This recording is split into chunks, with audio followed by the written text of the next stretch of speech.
الحمدللہ رب العالمین والصلاة والسلام علی خاتم النبیین اما بعد فاعوذ باللہ من الشیطان الرجیم بسم اللہ الرحمن الرحیم۔ پڑھیے الصلاة والسلام علیک یا رسول اللہ وعلی آلک واصحابک یا حبیب اللہ، الصلاة والسلام علیک یا نبی اللہ وعلی آلک واصحابک یا نور اللہ۔ درود پاک کے بے شمار فضائل و برکات ہیں، لیکن درود پاک کو آرڈنری لے لینا، درود پاک کو آپ یوں سمجھیں کہ ایک گرانٹڈ لے لینا، پڑھ لیا تو ٹھیک ہے، نہیں پڑھا تو کوئی بات نہیں، ایسا نہیں ہے۔ درود پاک ایک بڑا امپورٹنٹ وظیفہ ہے۔ اب میں جو حدیث سنانے جا رہا ہوں اس میں آپ کو 3 اہم چیزیں پتہ چلیں گی۔ سرکار دو عالم صلی اللہ تعالی علیہ وسلم کا فرمان عالی شان ہے، جس نے ماہ رمضان کو پایا اور اس کے روزے نہ رکھے وہ بدبخت ہے۔ ٹھیک ہے، رمضان کو ہم نے اگر حاصل کرنا ہے تو پھر اس کی خوب قدر بھی کرنی ہے۔ آقا علیہ الصلوۃ والسلام فرماتے ہیں، جس نے اپنے والدین یا کسی ایک کو پایا اور ان کے ساتھ اچھا سلوک نہ کیا وہ بھی بدبخت ہے۔ یہ بھی سوچنا ہے۔ پھر آقا فرماتے ہیں کہ اور جس کے پاس میرا ذکر ہوا اس نے مجھ پر درود نہ پڑھا وہ بھی بدبخت ہے۔ اب آپ غور کریں، یہ 3 چیزیں۔ اب نبی پاک جس کو بدبخت کہہ دیں تو پھر تو گئے نا۔ تو ماں باپ کی قدر، نبی پاک کا ذکر خیر ہو، فوراً درود پاک صلی اللہ تعالی علی محمد صلی اللہ علیہ وسلم۔ اور پھر فرمایا کہ رمضان کے روزے نہ رکھے وہ بدبخت ہے۔ تو اللہ کرے کہ ہم درود پاک کی قدر سمجھنے والے بن جائیں، محبت کے ساتھ بآواز بلند درود پاک پڑھ لیں۔ صلو علی الحبیب صلی اللہ تعالی علی محمد صلی اللہ علیہ وسلم۔ مرحبا صد مرحبا، پھر آمد رمضان ہے، کھل اٹھے مرجھائے دل، تازہ ہوا ایمان ہے۔ یا خدا ہم آسیوں پر یہ بڑا احسان ہے، زندگی میں پھر عطا ہم کو کیا رمضان ہے۔ ابر رحمت چھا گیا ہے اور سما ہے نور نور، فضل رب سے مغفرت کا ہو گیا سامان ہے۔ ہر گھڑی رحمت بھری ہے، ہر طرف ہیں برکتیں، ماہ رمضان رحمتوں اور برکتوں کی کان ہے۔ یا الہی تو مدینے میں کبھی رمضان دکھا، مدتوں سے دل میں یہ عطار کے ارمان ہے۔ سبحان اللہ۔ اے میرے پیارے اسلامی بھائیو، یہ وہ مہینہ آنے والا ہے جس میں نیکیوں کا اجر بڑھا دیا جاتا ہے، جنت کے دروازے کھول دیے جاتے ہیں۔ ہمارا سب سے بڑا جو دشمن ہے شیطان، ہمیں کون بہکاتا ہے، ہمیں گناہوں کی طرف کون کھینچنے کی کوشش کرتا ہے، وہ شیطان ہے۔ مگر شیطان کو قید کر دیا جاتا ہے، یعنی جس سے مقابلہ ہے نا اس کو تو قید کر دیا، اب ہمیں موقع دیا گیا کہ خوب نیکیاں کر لو۔ اور سبحان اللہ، اللہ قرآن مجید فرقان حمید میں فرماتا ہے، شہر رمضان الذی انزل فیہ القرآن۔ یہ مہینہ کون سا ہے؟ کہ رمضان کا مہینہ جس میں قرآن نازل کیا گیا۔ اس آیت کے اس جز سے پتہ چلتا ہے کہ یہ ماہ قرآن ہے، نزول قرآن کا مہینہ۔ ایک اور جگہ قرآن مجید فرقان حمید فرمایا جاتا ہے کہ یا ایھا الذین آمنوا کتب علیکم الصیام کما کتب علی الذین من قبلکم لعلکم تتقون۔ اے ایمان والو، تم پر رمضان کے روزے فرض کیے گئے جیسے کہ پچھلی قوموں پر فرض کیے گئے۔ پچھلی قوموں پر بھی روزے فرض تھے، ان کا الگ الگ دن تھے، الگ الگ انداز تھا، مگر جو وجہ، جو ریزن قرآن نے بیان کیا نا کہ اس لیے فرض کیے گئے، لعلکم تتقون، تاکہ تم تقوی اختیار کرو، تاکہ تم پرہیزگاری اختیار کرو۔ تو روزے آ رہے ہیں ہمیں متقی بنانے کے لیے، ہمیں پرہیزگار بنانے کے لیے۔ اب ہم نے دیکھنا ہے کہ ہم نے ان روزوں کو کیسے گزارنا ہے، اس کا استقبال کیسے کرنا ہے، ان روزوں کو جس کو کہتے ہیں نا اس کا ٹائم کیسے اسپینڈ کرنا ہے۔ بدقسمتی یہ ہے کہ کچھ لوگ روزے رکھ کر بھی گناہ کر رہے ہوتے ہیں، روزے رکھ کر بھی اللہ کی نافرمانی کر رہے ہوتے ہیں۔ ایک بات یاد رکھیے، روایتوں میں آتا ہے کہ جو بندہ بھوکا پیاسا رہے، روزہ رکھے اور پھر بھی گناہ سے باز نہ آئے، تو اللہ کو ایسے بھوکا پیاسا رہنے کی کوئی حاجت نہیں ہے۔ روزہ صرف کھانے پینے سے رکنے کا نام نہیں ہے۔ آنکھیں حرام دیکھ رہی ہیں اور بندہ روزہ رکھا ہوا ہے، کان حرام سن رہے اور بندہ روزہ رکھا ہوا ہے، زبان حرام بول رہی ہے اور ہم روزے سے، یہ کون سا روزہ ہے؟ یقیناً کھانے پینے سے رکنا ہے، مگر گناہوں سے بھی رکنا ہے۔ اچھا دیکھیں، رمضان میں گناہوں کی شدت، اس کی سزا کی جو شدت ہے وہ کیوں بڑھ جاتی ہے؟ یعنی میرے اور آپ کی آسانی کے لیے شیطان بند کر دیا گیا، نیکیاں کرنا آسان کر دیا گیا، ثواب کا اجر بڑھا دیا گیا، مگر یہ کیسا بندہ ہے کہ پھر بھی گناہ سے باز نہیں آ رہا؟ آپ سوچ رہے ہیں کہ آپ کی میری فلیکسیبلٹی کے لیے، ہمارے لیے نیکیاں آسان کرنے کے لیے ہمارے دشمن کو بند کر دیا گیا، مگر پھر بھی بندہ گناہ کرتا ہے۔ اچھا یہاں ایک بڑا دلچسپ سوال بھی لوگوں کے ذہن میں آتا ہے کہ جناب اگر شیطان بند ہے تو بندہ پھر گناہ کیوں کرتا ہے؟ ٹھیک ہے نا، آپ کہہ رہے ہیں شیطان بند ہو جاتا ہے تو لوگ رمضان میں بھی جھوٹ بولتے ہیں، رمضان میں بھی معاذ اللہ فلمیں ڈرامے دیکھ رہے ہوتے ہیں، بدکاری، بے حیائی، بہت سارے برے کام چل رہے ہوتے ہیں، تو یہ کیوں؟ تو علماء نے بڑی پیاری مثال دی ہے۔ کبھی سائیکل چلائی ہوگی آپ نے، تو فرمایا سائیکل چلاؤ، چلاتے رہیں اور کچھ دیر کے بعد سائیکل کے آپ پیڈل مارنا چھوڑ دیں، مگر سائیکل پھر بھی کافی دیر تک خود چلتی ہے، کیونکہ پیڈل آپ نے پیچھے کافی مار لیے تھے۔ تو بتایا جو 11 مہینے شیطان نے آپ کے پیڈل مارے ہیں نا، ٹھیک ہے، 11 مہینے چلتے رہے شیطان کے ساتھ، اب شیطان تو بند ہو گیا، باقی کام اسی انہوں نے خود ہی کر رہے ہیں۔ وہ شیطان بند ہے، بندہ خود ہی وہ جو پیڈل مارے سائیکل چل رہی ہے، بریک تو لگاؤ بھائی، ہاں بریک لگا لو گے تو پھر نہیں چلنی، کیونکہ پیڈل مارنے والا اب کوئی نہیں ہے۔ مگر مسئلہ یہ کہ ہم بریک مارنے کے لیے تیار نہیں ہوتے نا، ہماری جو عادتیں ہیں ہم اس کو کنٹینیو کر لیتے ہیں۔ معاذ اللہ جس کی جھوٹ بولنے کی عادت، بد نگاہی کی عادت، موبائل پر الٹی سیدھی چیزیں دیکھنے کی عادت، لڑائی جھگڑے کی عادت، گالی گلوچ کی عادت، حرام کمانے کی عادت، وہ رمضان میں اس لیے بند نہیں ہوتی کہ اس نے بریک نہیں لگاتا۔ وہ مجھے اور آپ کو ابھی سے بریک لگا لینا ہے، 3-4 دن تو شیطان سے لڑ لو یار، پھر تو ویسے ہی رمضان آ جائے گا، وہ بند ہو جائے گا۔ ابھی سے پریکٹس کرنی ہوگی۔ ایسا نہیں ہوگا کہ جب اعلان ہوگا کہ مبارک ہو ماہ رمضان کا چاند نظر آ گیا تو ہماری ساری بری عادتوں کے سوئچ آف ہو جائیں گے، جھوٹ کا سوئچ آف، بدنگاہی کا آف، لڑائی جھگڑے کا آف، نہیں، وہ آپ کو آف خود کرنے پڑیں گے، اور ابھی سے کریں، اس کو پلان کریں کہ مجھے رمضان میں کوئی گناہ نہیں کرنا، رمضان نیکیوں کے لیے آ رہا ہے۔ اس مہینے میں ایک بار کیا ہوا کہ پیارے آقا علیہ الصلوۃ والسلام ممبر اقدس پر تشریف لے گئے، تو آپ نے آمین ارشاد فرمایا۔ طویل حدیث ہے، میں اس کا ایک جز سنا دیتا ہوں۔ آمین ارشاد فرمایا تو صحابہ نے کہا حضور آپ نے آمین فرمایا؟ کہا جبریل امین آئے تھے، انہوں نے دعا کی کہ جو رمضان کو پائے اور اپنی مغفرت نہ کروا سکے وہ ہلاک و برباد ہو جائے۔ نبی پاک فرماتے میں نے اس دعا پر آمین کہا ہے۔ مجھے بتائیں دعا کرنے والا کون؟ فرشتوں کا سردار روح الامین۔ آمین کہنے والا کون؟ نبیوں کے سردار صلی اللہ تعالی علیہ وآلہ وسلم۔ مجھے بتائیں کوئی شک و شبہ باقی بچتا ہے اس دعا کے قبول ہونے میں؟ 100% مقبول ہے نا۔ دعا ہو رہی ہے کس کے لیے؟ جو رمضان کو پا کر اپنی مغفرت نہ کروا سکے۔ تو اب آپ بتائیے کتنا کانشیسلی رمضان گزارنا چاہیے، کتنا فکر کے ساتھ رمضان گزارنا چاہیے کہ یار کچھ بھی ہو جائے میں نے رمضان میں اللہ کو راضی کرنا ہے، میں نے مغفرت لینی ہے، میں نے اس کو ضائع نہیں ہونے دینا ہے۔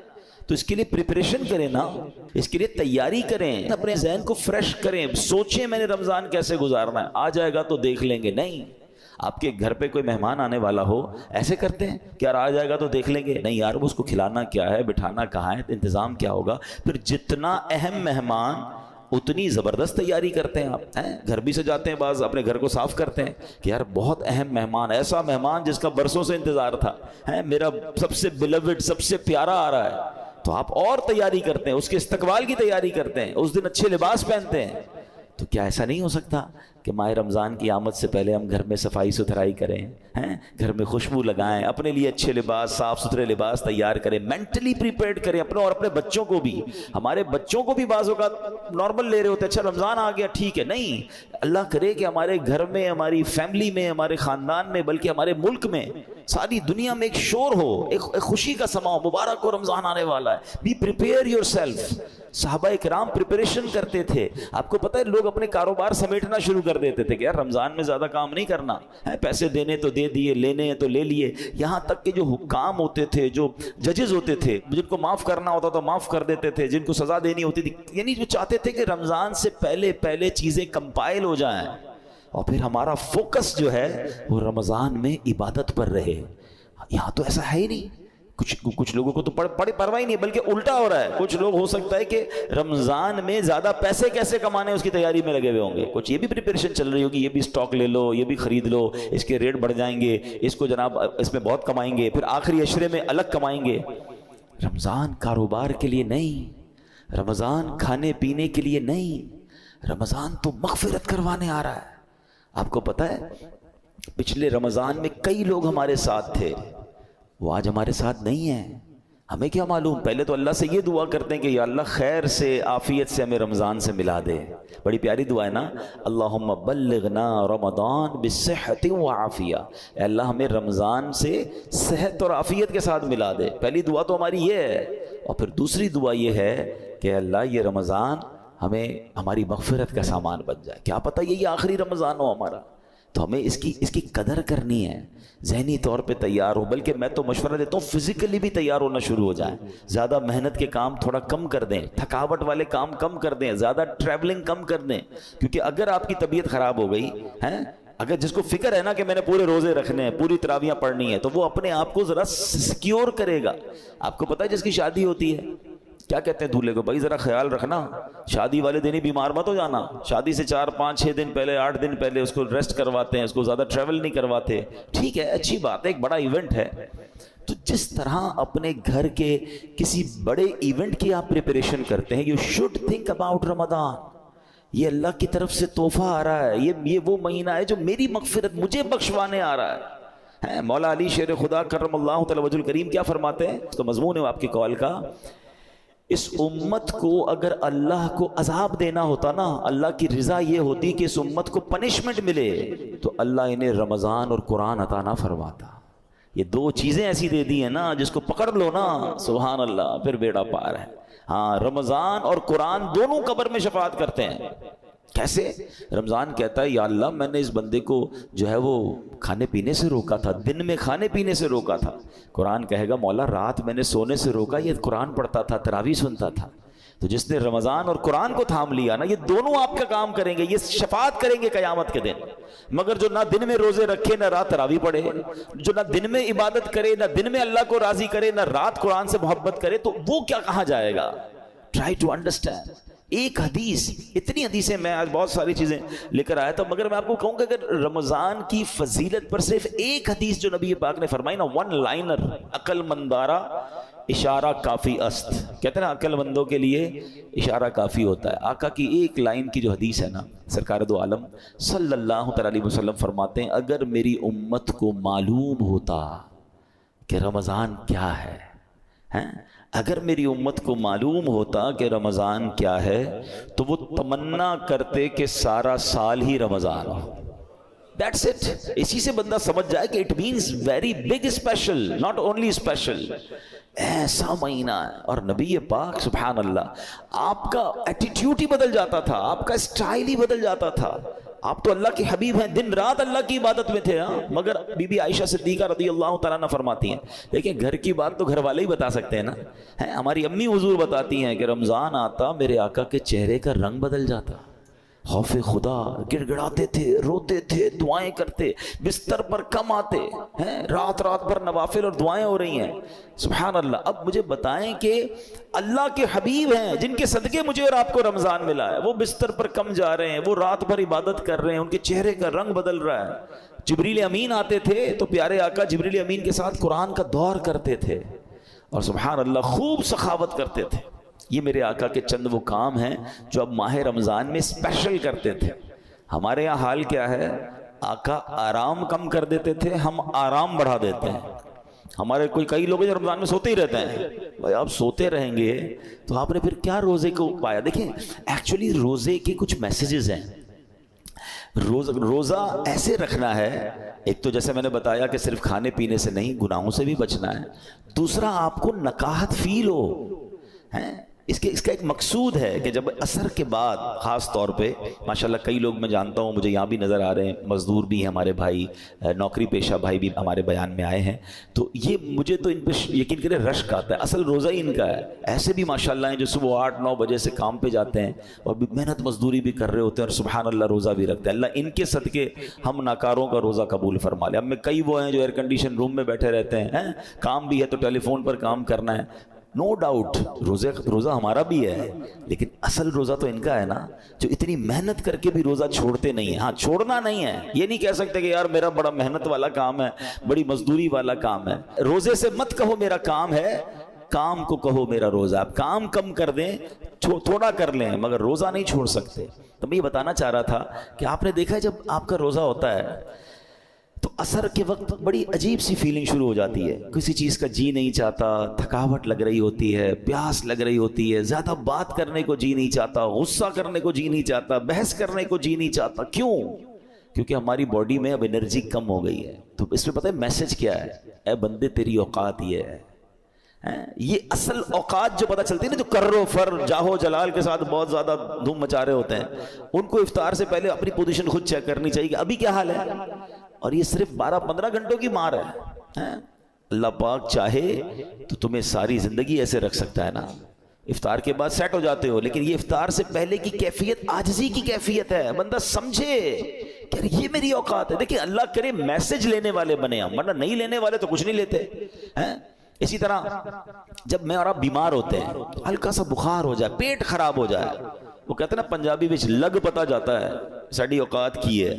نہ بستر سے کھڑے ہونے کی ہمت, نہ بات کرنے کی ہمت, سردی لگ رہی ہے تو گھر والے کمبل اڑا رہے ہیں. کیسا بندہ جس کے جناب جاہو جلال, جس کے روب و دبدبا ہے, بالکل ایسا ہو جاتا ہے کسی کام کا ہی نہیں ہوتا ہے. لیکن بات یہ کہ اس سے بندہ میسج تو لے کہ یہ میری اوقات یار. ایک بخار, ایک پیٹ کا درد, ایک جناب گڑبڑ ہوئی طبیعت میں, بالکل میں تو 1 2 3 ہو گیا. تو میسج لو اس سے کہ یہ میری اوقات ہے. میں کس بات کا جناب اتراتا ہوں, کس بات کا کرتا ہوں. میرا رب چاہے تو ساری میری انرجی مجھ سے واپس لے سکتا ہے. پھر روزے میں افطار سے پہلے ایک اور میسج لینا ہے. وہ میسج یہ ہے کہ ہمیں یہ پتا چلتا ہے کہ بھوک کیسا بندے کو توڑ دیتی ہے. ہمیں پتا ہے ہم افطار کے بعد کھانا کھا لیں گے, مگر کئی بیچارے وہ ہوتے ہیں جو سارا سال بھوکے ہیں. کئی بار مہینے میں جن کے گھر میں روٹی نہیں پکتی ہے, ان کا تو گویا روز ہی روزہ ہے نا. وہ تو روز اس کمزوری سے گزر رہے ہیں. کئی بچے ہیں جن کو پورا کھانا نہیں مل رہا. پاکستان کی تو رپورٹ آئی تھی کہ کئی بچے ہیں جن کو پراپر نیوٹریشن ہی نہیں ملتا. وہ بڑے نہیں ہو پاتے, ان کی نشو نمائی نہیں ہو پا رہی, کیونکہ نہ ان کو پروٹین مل رہا ہے, نہ ان کو دودھ مل رہا ہے, نہ ان کو غذا مل رہی ہے. تو جو امیر بھی ہے نا, اس کو بھی مزہ چکھا دیا گیا ہے, اس کو بھی سمجھ لو غریب کا احساس دلایا گیا ہے کہ افطار سے پہلے اپنی حیثیت دیکھو کہ جو تم اب اس وقت فیل کر رہے ہو سکتا ہے کئی لوگ ایسے ہو جو ساری زندگی یہ فیل کر رہے ہیں. تو اللہ کرے کہ یہ میسیجز تو لینا یار. تو یہ ہے روزے کی اصل, جس کو کہنا کہ بندہ گناہ سے بھی بچ رہا ہے, کھانے پینے سے بھی بچ رہا ہے. اب افطار کے وقت ہاتھ اٹھا کر پھر دعا کرنی ہے. آپ کو پتہ ہے خاص وقت ہے افطار کا. حدیثوں میں آتا ہے جس کا مضمون ہے کہ روزانہ رمضان میں افطار کے وقت 10 لاکھ گناہ گاروں کو جہنم سے آزاد کر دیا جاتا ہے. اور وہ 10 لاکھ کون سے ہیں کہ جن پر گناہوں کی وجہ سے جہنم واجب ہو چکا تھا. مجھے سچ بتاؤ پھر افطار کے وقت ہماری کیفیت کیا ہونی چاہیے؟ کاش ہم اپنے گھر والوں کو بات سمجھائیں. ہمارے گھر میں تو ایک ہنگامہ مچا ہوا ہوتا ہے, بھائی جلدی سے شربت لے آؤ, تو پکوڑے کدھر ہیں, تو دہی بلے کدھر ہیں, پتہ نہیں افطار ہے یا کوئی مارکا ہے. ارے یہ مغفرت کا وقت ہے. اگر واقعی آپ نے افطار کا انتظام کرنا بھی ہے تو اپنی فیملی سے بھی, ان بیچاروں کو بھی کچن سے نکالیں, ان کو کہیں 10 منٹ پہلے ختم کر دیں, سب کچھ دسترخوان پہ رکھ دیں اور آپ بھی آ جائیں. اب مل کے دعا کرتے ہیں. کتنا اچھا گھر ہوگا, کتنا اچھا دسترخوان ہوگا کہ باپ بھی بیٹھا ہے, ماں بھی بیٹھی ہے, بچے بھی بیٹھے ہیں, اور سب کے ہاتھ اٹھے ہیں کہ مولا آج پھر افطار میں 10 لاکھ بخشے جائیں گے. اے اللہ ہماری بخشش فرما دے, ہمیں محروم نہ کیجیے. اور کراچی والوں کو تو گولڈن چانس یہ ملتا ہے کہ جس وقت ہمارے افطار کا وقت ہوتا ہے, عین اسی وقت یعنی اس سے 15-20 منٹ آدھا گھنٹہ پہلے مدنی چینل پر شاندار دعاؤں کا سلسلہ ہوتا ہے. آپ اپنے گھر والوں کے ساتھ مدنی چینل پر شامل ہو جائیں. وہ دعائیں ہو رہی ہیں, آہیں ہیں, آنسو ہیں, اللہ کے ولی اور پھر ہزاروں لوگ اعتکاف میں پورے مہینے کے رمضان میں فیضان مدینہ میں ہوتے ہیں. تو نہ جانے کس کی آمین کے صدقے ہمارا بیڑا پار ہو جائے. بلکہ میں تو ایک مشورہ دوں گا کراچی والوں کو کہ کچھ افطار فیضان مدینہ میں جا کر کریں. آپ کو بہت ساری فرائز نہیں ملیں گی وہاں پر, بہت خوبصورت فروٹ کی ٹرے نہیں ملے گی, مگر روحانی آپ کو بہت کچھ ملے گا. وہاں فیضان مدینہ میں یہ اہتمام ہی نہیں ہوتا. وہاں پانی کی بوتل دے دی جاتی ہے, 1-2 کیلے دے دیے جاتے ہیں. اس کے بھی پیچھے بھی امیر اہل سنت کی بڑی پیاری حکمت ہے. اللہ کرے ہم کو سمجھ آ جائے کہ افطار سے پہلے جس نے سموسے بھی کھانے ہیں, کباب بھی کھانی, پیاز بھی اس میں ڈلی ہوئی ہے, اور اس کے بعد نماز بھی مغرب کی پڑھنی ہے, تو منہ سے بدبو نہیں آئے گی. اللہ کرے ہم مسجد کی نماز کی قدر محسوس کریں. بھائی سب چیزیں مغرب کے بعد بھی تو ہو سکتی ہیں نا, تو پانی پی لیں, کھجور کھا لیں, منہ کو اچھی طرح صاف رکھیں تاکہ ہم عبادت کر سکیں. تو یہ ایکچول دعا کا وقت ہے. تو میں مشورہ دوں گا کہ آپ عصر کے بعد فیضان مدینہ چلے جایا کریں, جب جا سکیں وہاں افطار کریں, پھر گھر آ کے جو کھانا ہے کھائیں بھائی, لیکن وہ جو وقت ہے مغفرت کا, وہ جو وقت ہے دعاؤں کا, اس کو ضائع مت ہونے دینا.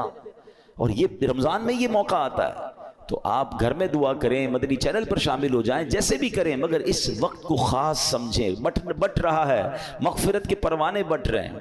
اور اسی طرح جیسے ہم نے بیان میں کہا, آخری بات کہ ماہ رمضان میں گناہ نہیں کرنا. حدیث پاک میں آتا ہے جس کا مضمون ہے, جو رمضان میں ایک گناہ کرے اس کے 1 سال کے اعمال برباد کر دیے جاتے ہیں. مولا علی شیر خدا کرم اللہ تعالی وجہ الکریم نے ایک قبر کو دیکھا. آپ اللہ کے ولی تھے, بہت بڑے صحابی بھی ہیں, تو آپ نے دیکھا اس قبر والے کو عذاب ہو رہا ہے, اور وہ قبر والا پکار رہا ہے, اے علی میں آگ میں جلایا جا رہا ہوں, مجھے الٹا پلٹا جا رہا ہے, مجھے بچاؤ. مولا علی شیر خدا کرم اللہ تعالی وجہ الکریم نے اللہ کی بارگاہ میں دعا کی کہ مولا یہ بندہ جل رہا ہے, اسے نجات دے دے. تو ارشاد ہوا, اے علی آپ اس کی سفارش نہ کریں. تو عرض کرتے مولا میں سفارش نہ کروں, وجہ کیا ہے؟ کہا اے علی یہ وہ بندہ ہے جو دن میں تو روزے رکھتا تھا مگر رات گناہوں سے باز نہیں آتا تھا. اب بتائیں, دن میں روزے رکھ کر رات گناہ کرنے والے کو یہ عذاب دیا جا رہا ہے, تو جو روزے بھی نہیں رکھ رہا اس کا کیا حال ہوگا؟